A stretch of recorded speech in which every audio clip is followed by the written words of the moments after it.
नमस्कार दोस्तों, आपको मेरी कल की वीडियो पसंद आई हो तो प्लीज़ लाइक, शेयर और सब्सक्राइब करें। तो चलो शुरू करते हैं आज की वीडियो। आज की वीडियो में हम बात करेंगे भारतीय ध्वज, जिसे तिरंगा भी कहते हैं।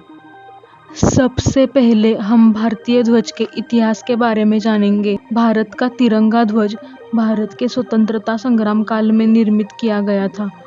वर्ष 1857 में स्वतंत्रता के पहले संग्राम के समय भारत का राष्ट्रध्वज बनाने की योजना बनी थी, लेकिन असमय ही समाप्त हो गया।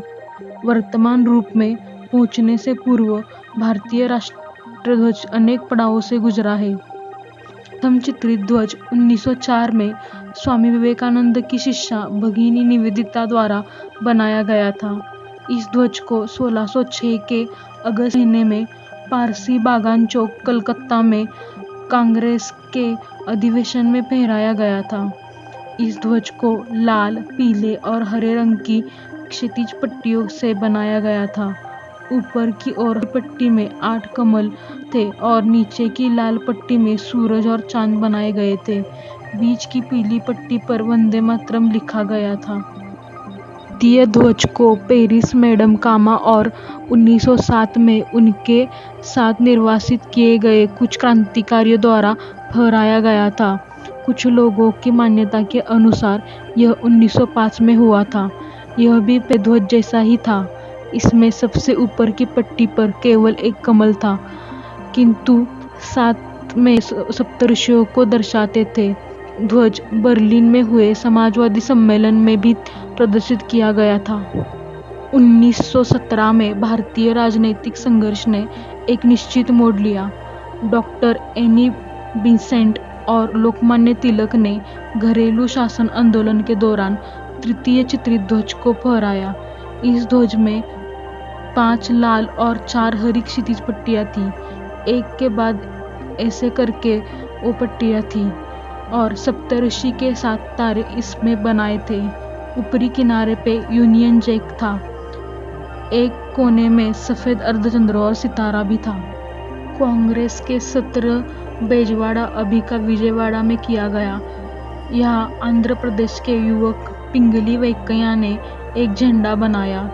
ये चौथा चित्रित ध्वज था और वो ध्वज गांधी जी को दिया। यह झंडा 2 रंग का बना था, लाल और हरा रंग का, जो 2 प्रमुख समुदायों को अर्थात हिंदू और मुस्लिम का प्रतिनिधित्व करता है। गांधी जी ने सुझाव दिया कि भारत के बचे हुए समुदाय का प्रतिनिधित्व करने के लिए इसमें एक सफेद पट्टी और राष्ट्र की प्रगति का संकेत देने के लिए एक चलता हुआ चरखा होना चाहिए। वर्ष 1931 तिरंगे के इतिहास में एक स्मरणीय वर्ष है। तिरंगे ध्वज को भारत के राष्ट्रीय ध्वज के रूप में अपनाने के लिए एक प्रस्ताव लिखा गया और इसे राष्ट्रध्वज के स्वरूप में मान्यता मिली। यह ध्वज वर्तमान ध्वज स्वरूप का पूर्वज है। केसरिया, सफेद और मध्य में गांधी जी के चलते हुए चरखे के साथ लास्ट में हरा रंग था।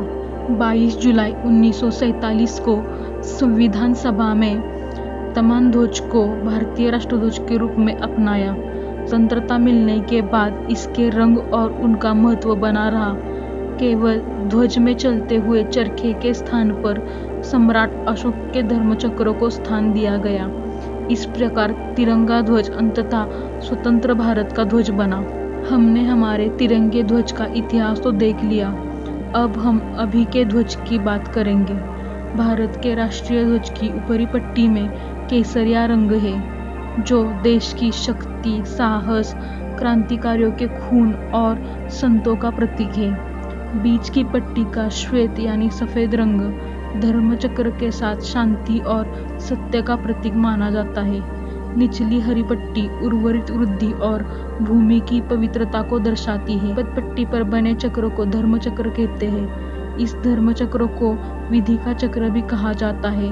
इस चक्र को तृतीय शताब्दी के ईस्वीसन पूर्व मौर्य सम्राट अशोक द्वारा बनाए गए सारनाथ की लाट गया है।